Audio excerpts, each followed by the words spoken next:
Minneapolis city and state leaders are speaking about the fatal shooting by an ICE agent and giving an update on the investigation. Let's listen to that. They're calling the actions of the agent involved as some form of defensive posture.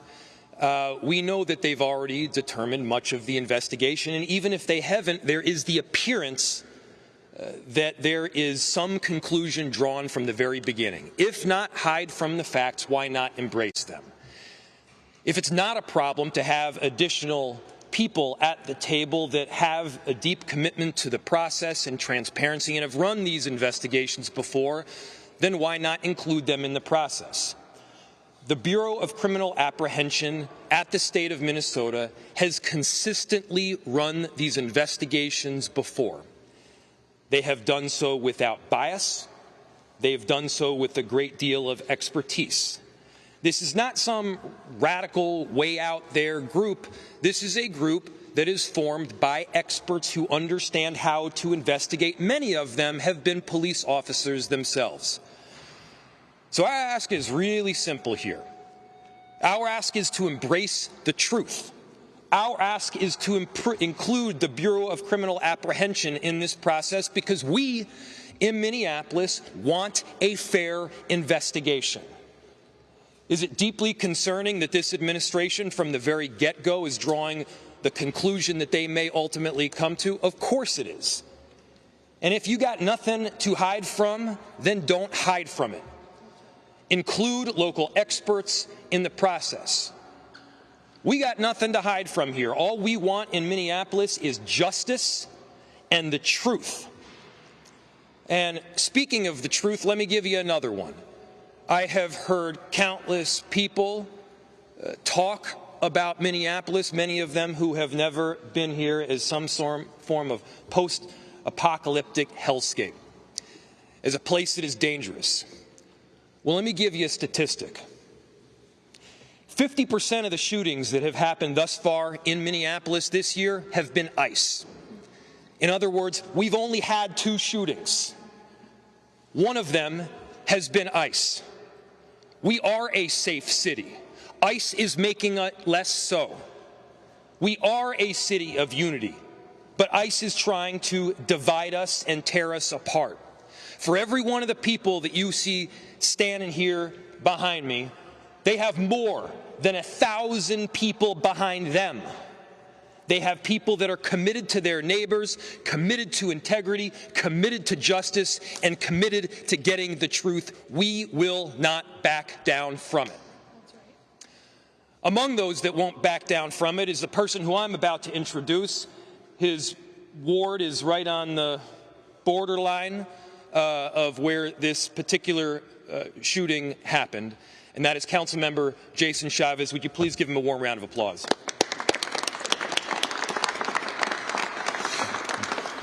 Good morning. My name is Jason Chavez, and I have the privilege of representing Ward 9 on the Minneapolis City Council, where ICE murdered Renee Good. I want to let you all know that our entire community is mourning because of the inhumane tactics of ICE separating our families, forcing people back into the shadows, and the pure brutality by Immigration's Customs Enforcement.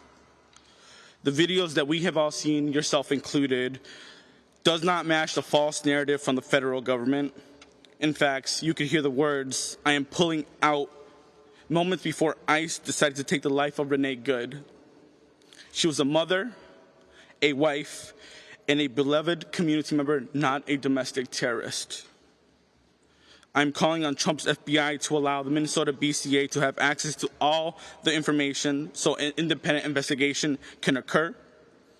It is important and critical to our community to have a sense of trust in this process by having an independent investigation to present to the county attorney so that adequate charges can be made.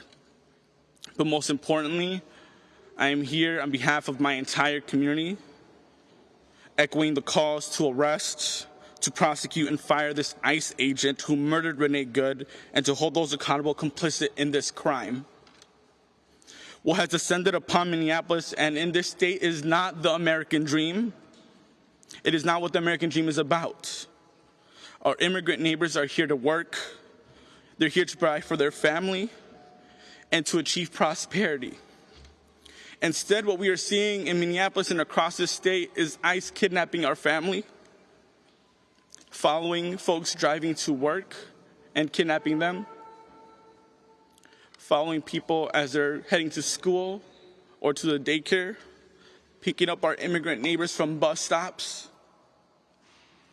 While neighbors are struggling to afford groceries, they're picking them there as well.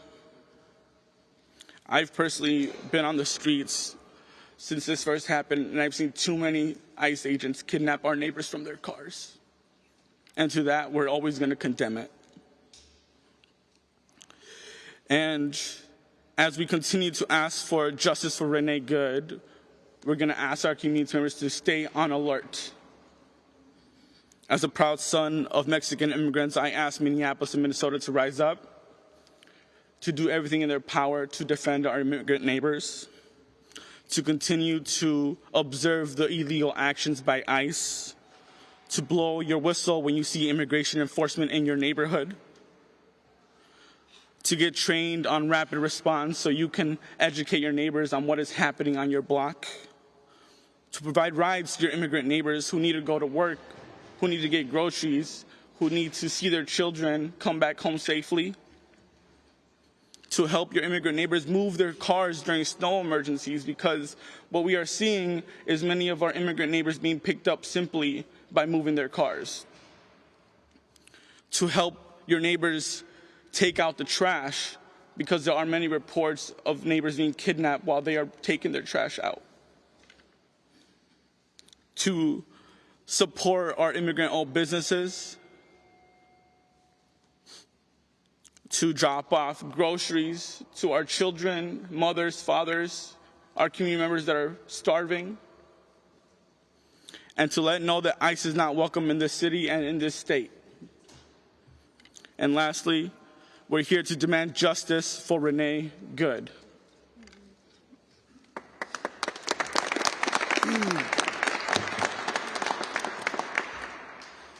My name is Aisha Gomez. I serve as the state representative for District 62A, the south side of Minneapolis, where our beloved community member was murdered this week.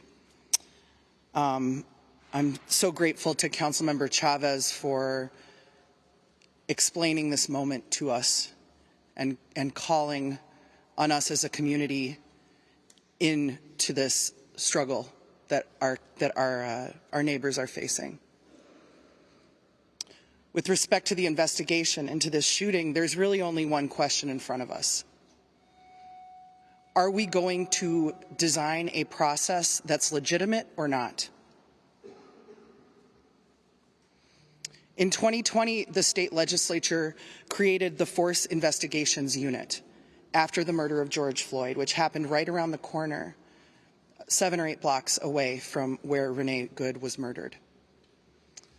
This unit was established after a long process of looking into what are the best practices when there is an officer-involved shooting.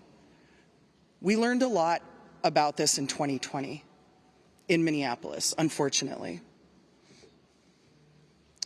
One of the things that we learned is that if you actually are interested in public safety, if you actually are interested in the legitimacy of a law enforcement force in your community, then you must be invested in accountability, in transparency, and in fair investigations when bad things happen. That's right.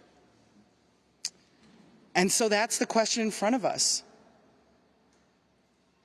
Do we want a legitimate investigation that pulls in the professionals of the Minnesota Bureau of Criminal Apprehension who are trained to do this, who have done this over and over, who have the kind of local connections and local legitimacy that the FBI could just never have because they don't have that kind of presence here? Or are we going to have a discredited farce of an investigation? And so as a group of elected representatives who are deeply invested in the safety of our community And thus, in the legitimacy of these processes, we call on the FBI to share the evidence with the Force Investigations Unit at the BCA and have this be a legitimate and trusted investigation. Thank you.